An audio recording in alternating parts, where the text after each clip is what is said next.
Hey guys, welcome back to my channel Tricknology, and today in this video tutorial I will show you guys how to change username on your MacBook. So you just need to follow me. So firstly, you just need to click on this left side corner Apple icon over here. Click on system settings.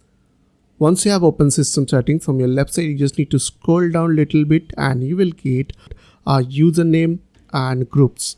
So here it is, as you can see, user and groups. So now you just need to click on this eye icon on the beside of your username, and after that here you will get username, so you can easily remove and change from here. In my case it is Tricknology right now, so I will change it to like anything like YouTube or anything, and after that click on OK. Now you just need to put your password,